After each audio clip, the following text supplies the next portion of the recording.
The murder of Lana Clarkson, Phil Spector's downfall. A beautiful Hollywood actress found dead in the mansion of a music legend. A chilling 911 call. A glass door left ajar. But here's the twist. While Lana Clarkson's death was ruled a homicide, the man behind her last moments claimed it was all an accident. What really happened that fateful night? This is the story of Lana Clarkson and the unraveling of Phil Spector's empire of fame, fortune, and facade. Lana Clarkson was a rising star in Hollywood in the 1980s.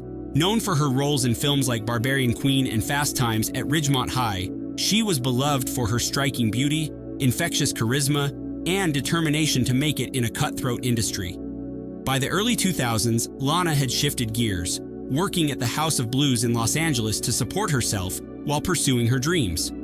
It was here that her path tragically crossed with one of the most celebrated and later infamous figures in the music world, Phil Spector. Spector, a record producer and the architect of the Wall of Sound, was a giant in the industry, responsible for hits like Be My Baby and You've Lost That Lovin' Feelin'. But behind his musical genius was a man plagued by a dark history of erratic behavior, paranoia, and volatile relationships. What followed was a night that would end in tragedy, spark a media frenzy, and ultimately lead to one of the most controversial murder trials in Hollywood history.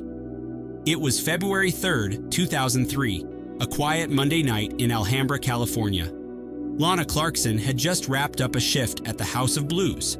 Phil Spector, who had spent the evening out drinking, was chauffeured to the club, where he met Lana. Witnesses recalled Spector being captivated by her, eventually convincing her to join him for drinks back at his mansion. It was the last time Lana was seen alive in public. In the early hours of February 3rd, police received a chilling 911 call from Spector's driver, Adriano D'Souza.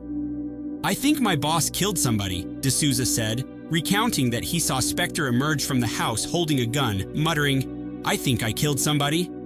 Inside, Lana Clarkson was slumped in a chair in the foyer, a fatal gunshot wound to her mouth. Spector's sprawling mansion, dubbed the Pyrenees Castle, became the epicenter of a media circus. Detectives scoured the scene for clues, finding the weapon, a .38 Colt revolver, near Clarkson's body. Spector immediately claimed that Lana's death was an accident, insisting she had taken her own life. However, forensic evidence and the positioning of the gun cast doubt on his story. Clarkson's friends and family dismissed the suicide theory outright.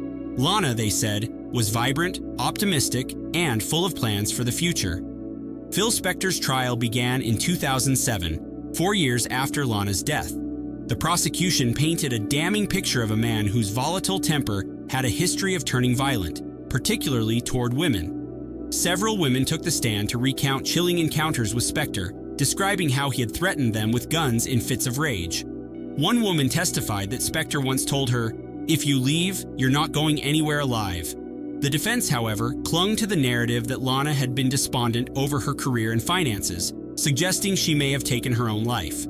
They argued that there was no direct evidence tying Spector to the act of pulling the trigger. But it was the forensic evidence that spoke volumes. Blood spatter analysis, gunshot residue, and the angle of the wound pointed to homicide. During the trial, the prosecution presented a recorded interview where Spector infamously told police, "She kissed the gun." This eerie statement became a cornerstone of the case, further implicating him in Lana's death. Adding to the drama, Spector's courtroom appearances were anything but conventional. His eccentric fashion choices, most notably a wild assortment of wigs, became tabloid fodder, distracting from the gravitas of the proceedings. As the trial dragged on, public opinion was sharply divided. Some saw Spector as a tragic figure, an aging genius betrayed by his own demons. Others viewed him as a monster who had finally been unmasked. For Lana Clarkson's family, the trial was an agonizing process, but they remained resolute in seeking justice. In 2009, after a second trial, Phil Spector was convicted of second-degree murder and sentenced to 19 years to life in prison. The conviction brought a sense of closure to Lana Clarkson's loved ones, but it also served as a cautionary tale about the dangerous intersection of power, fame, and unchecked behavior. Phil Spector died in January 2021 while serving his sentence, leaving behind a complicated legacy.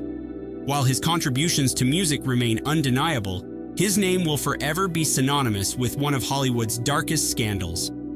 Lana Clarkson's life, though tragically cut short, has become a symbol of resilience and the ongoing fight for justice. The murder of Lana Clarkson and the downfall of Phil Spector remind us that fame and genius can often mask deeper truths. In the end, it was not Spector's musical legacy, but his actions that defined his fate.